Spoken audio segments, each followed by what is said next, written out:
ఈ అణుక్షిపణి తయారు చేసిన 12,000 కిలోమీటర్ల దూరం ఎట్లా పోగలుగుతాయి?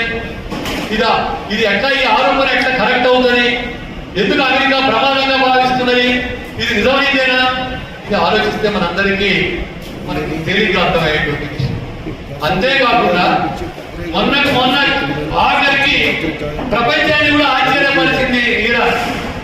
అది 4,000 కిలోమీటర్ల దూరంలో హిందూ మహాసముద్రంలో ఉన్నటువంటి దిగువ రాష్ట్రాల మీద అది క్షిపణి ప్రయోగించింది. 4,000 కిలోమీటర్లు అది కొత్తగా తయారు చేసిన క్షిపణి. దాన్ని పరీక్షించింది 4,000 కిలోమీటర్ల దూరం. అంటే అమెరికా క్షిపణి సామర్థ్యం ఎంత దూరం అంటే 4,000 కిలోమీటర్లు. మరి అమెరికాకి ఏం ప్రమాదం ఉంది? అమెరికాకి ఏం ప్రమాదం? కానీ అది చెప్పేవన్నీ అవాస్తవాలు అనేటువంటి మనం అర్థం చేసుకోవాల్సినటువంటి అవసరం. అంతేకాకుండా ఈ అమెరికా ఇజ్రాయిల్ ప్రోత్సహిస్తే అమెరికా యుద్ధం చేసింది అనేటువంటి కూడా వార్తలు వచ్చి అమెరికా ప్రజలు ఇజ్రాయిల్ కోసం మనం ఎందుకు యుద్ధం చేయాలి అని చెప్పి నిన్ననే 3 రోజుల క్రితం అమెరికాలో ఉన్నటువంటి దాదాపు అన్ని రాష్ట్రాల్లో 3,350 ప్రాంతాల్లో 90 లక్షల మంది ప్రదర్శనలు చేశారు. మీరు పేపర్లో వచ్చినాయి, టీవీలో వచ్చినాయి, ముఖ్యంగా సోషల్ మీడియాలో వచ్చేసి. ఇంతకుముందు ఎప్పుడు ఇంత పెద్ద ప్రదర్శన జరగలేదండి. 3,350 ప్రాంతాల్లో వాషింగ్టన్ డీసీ నుంచి న్యూయార్క్ నుంచి అన్ని పట్టణాల్లో, అన్ని రాష్ట్రాల్లో, అన్ని ముఖ్యమైన చిన్న పెద్ద పట్టణాల్లో 3,350 ప్రాంతాల ప్రదర్శన జరిగి నోకింగ్ మాకు రాజవాళ్ళు లేడు, నోకింగ్ ప్రభుత్వ ప్రదర్శన అంటారు. ఆ నోకింగ్ ప్రదర్శన జరిగింది. ఎవరి కోసం యుద్ధం చేయాలి మనం? ఏ అమెరికా ప్రజల ప్రయోజనాల కోసం యుద్ధం చేస్తున్నాం. కానీ యుద్ధం విరమించు, నువ్వు రాజు కావని చెప్పి ట్రంప్ని హెచ్చరిస్తూ ప్రదర్శన చేశారు. అంతేకాకుండా మనం చూస్తే వాళ్ళు అట్లా అనడమే కాకుండా దాదాపు 18 లక్షల కోట్ల రూపాయలు అమెరికా ఖర్చు అవుతున్నాయి. 18 లక్షల కోట్ల రూపాయలు. కానీ ఈ 18 లక్షల కోట్ల డబ్బు ఖర్చు కావడమే కాకుండా అమెరికాలో గ్యాస్ నిల్వలు ధరలు పెరుగుతూ ఉన్నాయి, అమెరికాలో నిత్యావసర వస్తువులు ధరలు పెరుగుతూ ఉన్నాయి, అదేవిధంగా అనేక చోట్ల సంక్షోభం ఏర్పడతా ఉంది. ప్రపంచానికి ఒక అమెరికా ఎకానమీ, అమెరికా ఆర్థిక వ్యవస్థ చాలా తీవ్రమైనటువంటి సంక్షోభంలోకి కూరపోబోతుంది. తీవ్ర సంక్షోభం ఉందనేటువంటిది అలా అమెరికా నుంచి నివేదికలన్నీ వ్యక్తమవుతున్నది. ఇవాళ న్యూయార్క్ టైమ్స్ అని అమెరికా పత్రిక రాసింది. ఈ యుద్ధం వల్ల మరి జరిగేది ఏంటి అని చెప్పి ప్రశ్నేసి పెద్ద సంక్షోభాలు ఎరగకపోవడం తప్ప, ప్రపంచంలో ట్రంప్ ఫూల్ అవడం తప్ప, అదేవిధంగా రోజుకో మాట మాట్లాడుతూ మన నైతికతని దెబ్బతీయడం తప్ప మరొకటి లేదు అని చెప్పి అలా అమెరికా పత్రికలే, అనుకూల పత్రికలే ఘోషిస్తున్నటువంటి పరిస్థితి ఇలా కళ్ళ ముందు కనపడుతుంది. కాబట్టి ఇరాన్ నుంచి అమెరికాకు ప్రమాదం లేదు, ఇరాన్ నుంచి ప్రపంచానికి ప్రమాదం లేదు, ఇరాన్ నుంచి మధ్య ఆసియాలో ఉన్నటువంటి 18 దేశాలు ఉంటాయి దాని చుట్టూ, ఆ 18 దేశాలకి ప్రమాదం లేదు. కానీ ఎందుకు మరి అమెరికా ఇంత ప్రమాదం లేకుండా యుద్ధం చేసింది? అబద్ధాలు వాడి ఇదే అర్థం చేసింది. ఎందుకంటే ఇరాన్ చుట్టూ ఉన్నటువంటి దేశాలు ఏదైతే ఉన్నాయో ఇవన్నీ గల్ఫ్ కంట్రీస్, లేదా పశ్చిమాసియా దేశాలు అంటారు, గల్ఫ్ కంట్రీస్ అంటారు, అటు ఇటు ఉన్నాయి. ఈ దేశాల్లో ఆయిల్ ఉత్పత్తి ఎక్కువ జరుగుతుంది. ఈ ఆయిల్ ఉత్పత్తి జరగడమే కాకుండా ఇరాన్ పక్కనే ఉన్నటువంటి జనసంఖ్య ఏదైతే ఉందో అది కేవలం 33 కిలోమీటర్ల వ్యాసార్థంలో ఉంటుంది, 33 కిలోమీటర్ల వెడల్పులో ఉంటుంది, చాలా దగ్గరగా ఉంటుంది. అది అక్కడ నుంచే ప్రపంచానికి కావాల్సినటువంటి ముఖ్యంగా నాటో దేశాలకి, అదేవిధంగా ఆసియా ఖండంలో ఉన్న దేశాలకి కావలసినటువంటి ఆయిల్ మొత్తం కూడా అక్కడి నుంచే హార్మోజ్ జలసంధి నుంచే ఆయిల్ పోతుంది. ఆ జలసంధి నుంచే చైనాకి ఇరాన్ మీద నిషేధం విధించిన వాడు ఆయిల్ కొనడానికి వీల్లేదని చెప్పిన, అదేవిధంగా దాని చుట్టూ ఆంక్షలు విధించిన ఇరాన్ దగ్గర చైనా 40% ఆయిల్ పోతుంది. చైనా అదే కాకుండా చైనా ఆ ఇరాన్కి కావాల్సినటువంటి శాస్త్ర సాంకేతిక పరిజ్ఞానాన్ని, ఇతరత్ర పిల్లలకి అదేవిధంగా వైద్యానికి కావాల్సినటువంటి మందుల సహాయాన్ని చైనా అందిస్తుంది. కాబట్టి అమెరికా ఆంక్షలు పెట్టిన అది చైనా సహాయంతోనూ, కొంత రష్యా సహాయంతోనూ, అమెరికాకు వ్యతిరేకంగా ఉన్న ఈ దేశాల సహాయంతోనూ అది మరగలుగుతుంది. సంవత్సరాలుగానే కక్ష దుగ్ధ అనేటువంటిది అమెరికా ఉంది అనేటువంటిది ఒకటి మనం అర్థం చేసుకోవాలి. రెండోది ఆయిల్ అనేటువంటి ప్రపంచంలో అత్యంత ముఖ్యమైనటువంటి వనరు. ఈ ఆయిల్ మీద ఎవరికైతే ఆధిపత్యం ఉంటుందో, ఆయిల్ మీద ఆధిపత్యం ఉన్నవాడికే ప్రపంచం మీద ఆధిపత్యం. కాబట్టి ఆయిల్ వనరుల మీద ఆధిపత్యం చేయించుకోవడానికి, తద్వారా మొత్తం మార్కెట్ల మీద ఆధిపత్యం చెలాయించుకోవడానికి ఇవాళ అమెరికా ప్రయత్నం చేస్తుంది. అది ప్రపంచంలో 1990 తర్వాత, సోవియట్ యూనియన్ కూలిపోయిన తర్వాత, ప్రచండ యుద్ధం ముగిసిన తర్వాత అమెరికా ఏకైక అగ్రరాజ్యంగా ఉంది. అమెరికా ఏకైక అగ్రరాజ్యంగా అదే ప్రపంచాన్ని శాసిస్తూ గ్లోబలైజేషన్ తీసుకొచ్చింది, స్వేచ్ఛ మార్కెట్ని తీసుకొచ్చింది. ప్రపంచంలో ఎక్కడికైనా ఉత్పత్తులు అమ్ముకోవడానికి అవకాశం కావాలి అనేటువంటిది స్వేచ్ఛ మార్కెట్ తీసుకొచ్చింది. ఆ తర్వాత 1999-2000 నాటికి వచ్చేసరికి ప్రపంచంలో మార్పులు రావడం ప్రారంభమైంది. ఏకధ్రువ ప్రపంచం అనేది బహుళధ్రువ ప్రపంచంగా ఉన్నది. ఇలా నాటో దేశాలు అమెరికా మాటినేటువంటి పరిస్థితులు లేవు. అమెరికా ఏర్పాటు చేసిన అమెరికా అందులో భాగస్వామి. ఆ NATO North Atlantic Treaty Organisation అని ఆ నాటో కూటమి కూడా ఇలా అమెరికాకి అంత అనుగుణంగా ఉండేటువంటి పరిస్థితి లేదు. అట్లాగే యూరోపియన్ యూనియన్, ఎక్కువ దేశాలు నాటోలో ఉన్న యూరోపియన్ యూనియన్ అనేటువంటిది వాళ్ళ కూటమి ఏర్పడి వాళ్ళ రూపాయి యూరోని ఏర్పాటు చేసుకొని ప్రపంచంలో ఉన్నటువంటి ట్రేడ్ని, వాళ్ళ దేశాలు చేస్తున్నటువంటి వాణిజ్యాన్ని మొత్తం వాళ్ళ యూరోలో చేసుకోవాలని చెప్పి ప్రయత్నం చేస్తారు. అదేవిధంగానే చైనా, ఆసియా ఖండంలో ఉన్నటువంటి పెద్ద దేశమైనటువంటి చైనా ఇలా ప్రపంచంలో ఎకనామిక్ జైంట్ గా తయారైంది. ప్రపంచంలో అత్యధిక సంపన్నమైన దేశంగా, అది అమెరికానే మించిపోయినటువంటి దేశంగా తయారైంది. అమెరికా మార్కెట్లో కూడా చైనా చొరబడి అమెరికా మార్కెట్ల మీద కూడా తన ఆధిపత్యాన్ని చెలాయించుకునేటువంటి పరిస్థితి వచ్చిందమే కాకుండా చైనా ఎకనామిక్ కారిడార్ అనేటువంటి ఒకటి ఏర్పాటు చేసి పక్కనే ఉన్నటువంటి శ్రీలంక, పాకిస్తాన్, బంగ్లాదేశ్, మయన్మార్, ఆఫ్ఘనిస్తాన్, అటు నుంచి ఇరాన్ దాకా, అటు నుంచి చివరికి నాటో దేశాలైనటువంటి యూరప్ ఖండంలో ఉన్నటువంటి దేశాల దాకా తన పెట్టుబడులు విస్తరిస్తూ తన వ్యాపార సంబంధాలని, వాణిజ్య ఒప్పందాన్ని చేసుకుంటూ ఆ దేశాలన్నీ కూడా చైనా తన ప్రభావంలో తెచ్చుకుంటాం. ఆ చైనా ప్రభావంలో తెచ్చుకుంటున్నటువంటి స్థితి ఒక పక్క ఉండగా, మరో పక్క రష్యా చితికిపోయింది.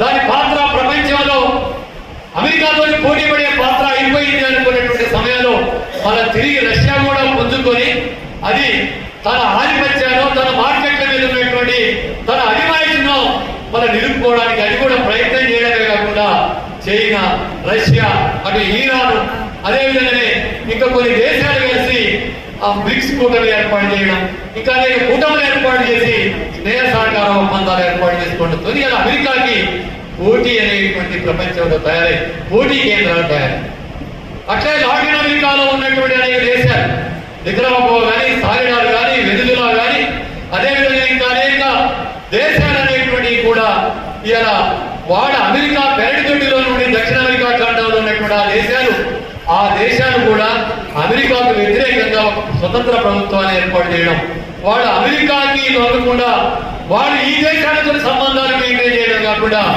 వెనుజులా అయితే వాళ్ళు మధులో ఉన్నప్పుడే ప్రకటించాడు, అంతకుముందే యువ చావేజ్ ఉన్నప్పుడే ప్రకటించడం అంటే మీ డాలర్తో వ్యాపారం చేయం, మా డబ్బులతో వ్యాపారం చేస్తాను ప్రకటించారు.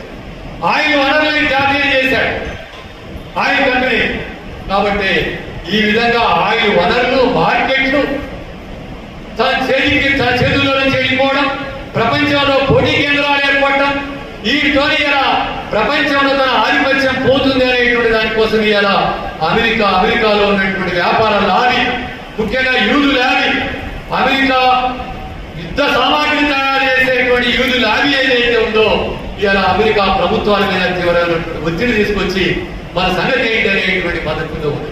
అందుకని ఇజ్రాయెల్ అనేటువంటి చిన్న దేశాన్ని అది రెండో ప్రపంచ యుద్ధ కాలంలో పాపం అని చోటించి పాలస్తీనా వాళ్ళని ఉండడానికి చోటించినటువంటి హిట్లర్ ఊచకోత పోసిన తర్వాత, లక్షలాది మంది యూదుల్ని ఊచకోత పోసి తనా దేశానికి పారిపోయిన తర్వాత, ఆనాడు రెండో ప్రపంచ యుద్ధం తర్వాత హిట్లర్ను ఓడించిన తర్వాత ఆనాడు ఐక్యరాజ్య సమితిలో తీర్మానం చేసి పాలస్తీనా వాళ్ళని రిక్వెస్ట్ చేసి వాళ్ళకి కొంత చోటు ఇవ్వమని అడిగితే పాపం అని చోటిచ్చినటువంటి పుణ్యానికి వాళ్ళని ఆ దేశం నుంచి లేకుండా చేశారు. ఇలా వెస్ట్ బ్యాంక్ ఆక్రమించారు, గాలిని ధ్వంసం చేశారు, దాన్ని టూరిస్ట్ ప్రాంతం చేస్తారట.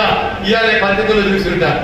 గాలి అలాగే మొత్తం ఇళ్ళన్నీ నేలమట్టం చేస్తారు. ఇక్కడ లెబనాన్లో నేలమట్టం చేసి ఆ స్థలాన్ని కూడా మొత్తం నిషేధిత ప్రాంతంగా మేము తయారు చేస్తామని చెప్పి ఇజ్రాయెల్ ప్రకటించారు. అంటే చుట్టూ ఉన్నటువంటి దేశాలన్నీ తమ కంట్రోల్ కిందికి రావాలా, ఎవరు వ్యతిరేకించేటువంటి దేశాలు ఉండకూడదు అనేటువంటి ఆ ఇజ్రాయెల్ ఎంత 10 మిలియన్ల జనాభా, 10 మిలియన్ అంటే 1 కోటి జనాభా ఇజ్రాయెల్. ఆ కోటి జనాభాలో 70 లక్షల మంది యూదులు, అదేవిధంగా మిగతా వాళ్ళు అరబ్స్ అనేటువంటి వాళ్ళు 20 లక్షల మంది అరబులు ఉన్నారు.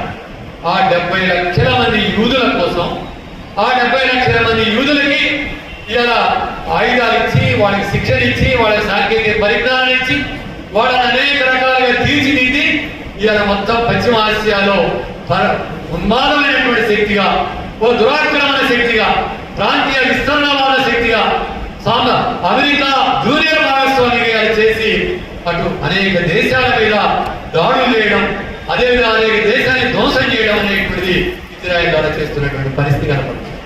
పాలస్తీనా మారణంలో 76,000 మంది చంపేశారు, పిల్లలు చంపేశారు, 90% ఇళ్లను ధ్వంసం చేశారు. ఇళ్ళు లేవు, స్కూళ్ళు లేవు, కాలేజీలు లేవు, హాస్పిటల్స్ లేవు, జీవించడానికి ఏం అవకాశాలు లేవు.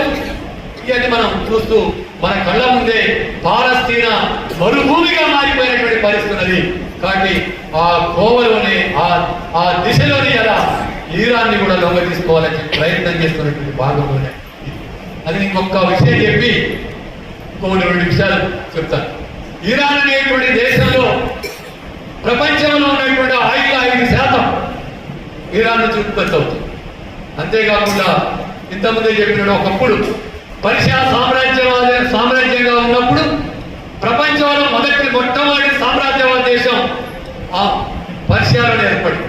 సైరస్ అనేటువంటి ఆయన ఓ చక్రవర్తిగా అనేక ప్రాంతాలను ఆక్రమించాడు. ఆ తర్వాత అలెగ్జాండర్ ఆ ప్రాంతాలను యుద్ధం చేసి అలెగ్జాండర్ రాజ్యాన్ని ఏర్పాటు చేశాడు. అంత పురాతనమైనటువంటి చరిత్ర. నేను ఆ వివరాలకు వెళ్ళాను కానీ క్రీస్తుపూర్వం 6వ శతాబ్దం నుంచి అది వార్తలు చూస్తూ వస్తుంది. అది ఈ క్రమంలోనే ఇరాన్లో 1953లో ఒక నిజం మన ప్రభుత్వం మారింది. వచ్చినటువంటి ప్రభుత్వం అంతకుముందు అమెరికాకు వరుసగా, అంతకుముందు జపాన్ వరుసగా ఉన్నది. ఆ ఇరాన్లో 1941లో కమ్యూనిస్ట్ పార్టీ ఏర్పడింది. ఆ కమ్యూనిస్ట్ పార్టీ ఆ తర్వాత అంతకుముందు ఉన్నటువంటి ఇరాన్ ప్రజలు ఇంగ్లాండ్ సామ్రాజ్యవాదానికి వ్యతిరేకంగా పోరాడి, ముఖ్యంగా ఆయిల్ వనరులన్నీ వాడు దోచుకుపోతుంటే ఆయిల్ వనరులన్నీ మా దేశానికి మాకే కావాలని చెప్పి పోరాటం చేస్తే అక్కడ ప్రభుత్వం వచ్చింది. ఆ ప్రభుత్వాన్ని అమెరికాలో జోక్యం చేసుకుని 1953లో కూలదోసింది. ప్రపంచంలో అమెరికా కూలదోసిన మొట్టమొదటి ప్రభుత్వం ఇరాన్లో ఉన్నటువంటి ఆ ప్రభుత్వం 53లో కూలదోసింది. ఆ తర్వాత కొంతకాలం తర్వాత రజాద్ పహలవి అనేటువంటి ఆయన తీసుకొచ్చాడు. ఆ తర్వాత ఆ క్రమంలోనే అమెరికాకి మద్దతునే అక్కడ ఉన్నటువంటి కొన్ని పరిశ్రమలు జాతీయం చేయడం, ఆ కొన్ని ఆధునీకరణ చేయడం, మహిళలకు కూడా కొన్ని హక్కులు ఇవ్వడం, ఇవన్నీ చేసిన తర్వాత అక్కడ ఈ అభివృద్ధికర కార్యక్రమాలు కొన్ని తీసుకున్న తీవ్రమైనటువంటి నిరుద్యోగం పెరిగి, అవినీతి పెరిగి, దానికి వ్యతిరేకంగా షా ప్రభుత్వానికి వ్యతిరేకంగా పెద్ద ఎత్తున తిరుగుబాటు జరిగింది. పెద్ద ఎత్తున తిరుగుబాటు జరిగితే ఆయతుల్లా ఖుమైనీని ముందు అరెస్ట్ చేశారు. ఆ తిరుగుబాటుకి కారకుడారు. 18 సంవత్సరాలు జైలు శిక్ష వేశారు. 18 సంవత్సరాలు జైల్లో ఉన్న తర్వాత విడుదలయ్యాడు. ఆ తర్వాత ఆయన్ని మళ్ళా అమెరికాకు వ్యతిరేకంగా మాట్లాడుతుంటే దేశ బహిష్కరణ చేశారు. బహిష్కరణ చేస్తే డిబేట్కి వెళ్ళాడు. ఆడ కొంతకాలం ఉన్నాడు. డిబేట్ తర్వాత మళ్ళీ ప్యారిస్ వెళ్ళాడు. ఆడ కొంతకాలం జీవించాడు. ఆయన ఆ దేశంలో పెద్ద ఎత్తున ఉద్యమాలు వస్తున్నటువంటి క్రమంలోనే మళ్ళా ఇరాన్కి వచ్చే రహస్యంగా ఆ ఉద్యమానికి నాయకత్వం వహించి 1979లో షాకు వ్యతిరేకంగా అక్కడ విప్లవం వచ్చింది. దాని ఇస్లామిక్ రెవల్యూషన్ అంట. ఇస్లామిక్ విప్లవం వచ్చింది. ఆ ఇస్లామిక్ విప్లవంలో కమ్యూనిస్టులు పాల్గొన్నారు, ప్రజాస్వామ్యవాదులు పాల్గొన్నారు. అనేక మంది ఆ షాకు వ్యతిరేకంగా ఇక్కడ పట్టాభి గారు లాంటి వాళ్ళు ఉన్నారు. 1979 ఆ ప్రాంతంలో మీరు డిగ్రీ చదువుతున్న వారికి జరిగింది అనుకుంటాం. షాకు వ్యతిరేకంగా అక్కడ ఆందోళన చేస్తా ఉంటే, ఇరాన్ యూనివర్సిటీలలో కాలేజీలు ఉద్యమాలు చేస్తా ఉంటే, షాకు వ్యతిరేకంగా హైదరాబాద్ లో ఇక్కడ పీడిఎస్, ఏఎస్ఎఫ్, ఎస్ఎఫ్ అందరం కూడా షాకు వ్యతిరేకంగా విద్యార్థులకు మద్దతుగా ఆందోళన చేసినటువంటి రోజులు ఉన్నాయి. ఆ విధంగా షా ఆ యొక్క అణిచివేతకి, నిరక్షత్వానికి వ్యతిరేకంగా, ముఖ్యంగా ఆయిల్ వనరులని అమెరికాకి దోచిపెడుతున్న దానికి వ్యతిరేకంగా, మొత్తం ఆయిల్ అంతా దోచుకుపోతున్నారు, మా ప్రభుత్వం మాకు కావాలి, అనుకూలమైన ప్రభుత్వం కావాలని చేసే పోరాటానికి ఆనాడు ప్రపంచంలో ఉన్న ప్రజాస్వామికవాదులు, కమ్యూనిస్టులు కూడా మద్దతు ఇచ్చారు. ఆ పరిణామ క్రమంలోనే 1975 సెప్టెంబర్లో ఇస్లామిక్ రివల్యూషన్ వచ్చింది. ఆ ఇస్లామిక్ రివల్యూషన్ వచ్చిన తర్వాత మళ్ళా ఒక రిఫరెండం జరిపి అది ఆ తర్వాత అక్కడ ఇస్లామిక్ రిపబ్లిక్ ఏర్పాటు చేశారు. దానికి అయతుల్లా ఖుమైనీ అని ఆయన గ్రేట్ లీడర్, సుప్రీం లీడర్ గా ఎన్నుకున్నారు. ఆ తర్వాత అధ్యక్షుడు ఎన్నికల ద్వారా ఎన్నుకున్నారు 79లో అక్కడ ఇస్లామిక్ విప్లవం. అప్పుడే అంతకుముందు అమెరికాకి వ్యతిరేకంగా పోరాడారు. మేము అమెరికాకు వ్యతిరేకం అన్నారు. అమెరికా ఆధీనంలో ఉన్నటువంటి ఆయిల్ వనరులన్నింటినీ జారీ చేశారు. మీరే ఉపయోగించుకుంటాం, అమెరికాకి ఇవ్వమని చెప్పారు. ఆ ఆయిల్ వనరుల ద్వారానే ఇరాన్ అభివృద్ధి చేసుకున్నారు. విద్యారంగంలో ముందున్నది, ఇంజనీరింగ్ లో ముందున్నది, వాస్తు శిల్పంలో ముందున్నది, సాంస్కృతిక వ్యవహారాల్లో ముందున్నది. మన హైదరాబాద్ లో ఇరాన్ ఛాయ్ దొరుకుతుంది, మీ అందరికీ తెలుస్తుంది, చాలా ఫేమస్. అదేవిధంగా మన తాజ్ మహల్ చూసినా, చార్మినార్ చూసినా మొత్తం కూడా ఇరాన్ నుంచి వచ్చినటువంటి వాళ్ళే అనేక శిల్పాలుగా అనేక కట్టారనేటువంటి అక్కడ రాసి ఉంటుంది. మన తాజ్ మహల్ పోయి చూస్తే కూడా అక్కడ నుంచి వాస్తు శిల్పులు తీసుకొచ్చారు. అట్లా భారతదేశానికి ఇరాన్కి సాంస్కృతిక సంబంధం, రాజకీయ సంబంధం, అదేవిధంగా అనేక రకాలైనటువంటి సంబంధం, వాణిజ్య సంబంధం మొదటి నుంచి ఉంది. ఇరాన్ మన భారతదేశానికి మిత్రదేశం, ఇది ఒకటి గుర్తుంచుకోవాలి. అందుకనే షా అధికారంలోకి వచ్చి, షాని అధికారంలోకి తిప్పి కొద్దిగా అధికారంలోకి వచ్చిన తర్వాత ఆయన రెండో పార్టీ వేరే చెప్తాను, ఆయనకి రెండో వైపు అమెరికాకు వ్యతిరేకంగా నిలబడ్డారు. ఆ క్రమంలో సద్దాం హుస్సేన్ ఇరాక్ లో బాత్ పార్టీ నాయకత్వాన ఆయన అక్కడ జాతీయ ప్రభుత్వం ఏర్పాటు చేశాడు. అక్కడ ప్రజాస్వామికవాదులు అణిచేసిన ఆధార 1980లోనే 1980 నుంచి 88 దాకా 8 సంవత్సరాల పాటు ఇరాక్ యుద్ధం జరిగింది. ఆధిపత్యం కోసం యుద్ధం జరిగింది. 2 దేశాల మధ్య 10 లక్షల మంది ఆ యుద్ధంలో చనిపోయారు. ఆఖరికి తర్వాత 2 దేశాలు రాజీకి వచ్చాయి. ఆ తర్వాత మొదట అమెరికా ప్రోత్సహించి సద్దాం హుస్సేన్ ఇరాన్ మీద దాడి చేయించింది. అమెరికా ప్రోత్సాహంతోనే, వాడు ఆయుధ కంపెనీల ప్రోత్సాహంతోనే యుద్ధం జరిగింది.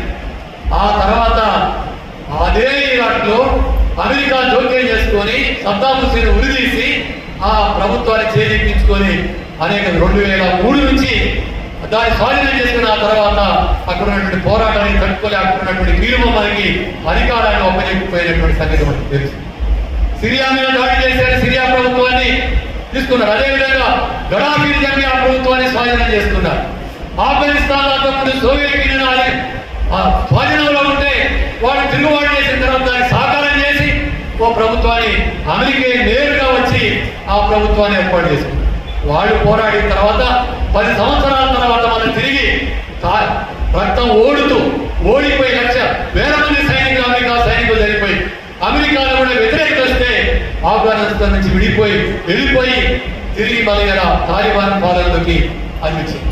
అట్లాగే పాకిస్తాన్ లో, అదేవిధంగా అనేక దేశాల్లో, ఖతార్ లో, యూఏఈలో అనేక దేశాల్లో తమ అనుకూలమైన ప్రభుత్వాలే కాదు, తమకు అనుకూలమైనటువంటి మిలిటరీ స్థావరాలు ఏర్పాటు చేసుకుంటూ ప్రపంచంలో 6 స్థానాల్లో 6 ప్రాంతాల్లో ముఖ్యంగా అది మిలిటరీ స్థావరాలు ఏర్పాటు చేసుకుంటారు. ప్రధానమైన మిలిటరీ స్థావరాలు ఒకటి దక్షిణ అమెరికాలో ఒకటి, ఇంగ్లాండ్ దగ్గర ఒకటి, అదేవిధంగా ఖతార్ ఎయిర్ బేస్ దగ్గర ఒకటి, అదేవిధంగా జపాన్ తీర ప్రాంతాల్లో సముద్రంలో ఒకటి.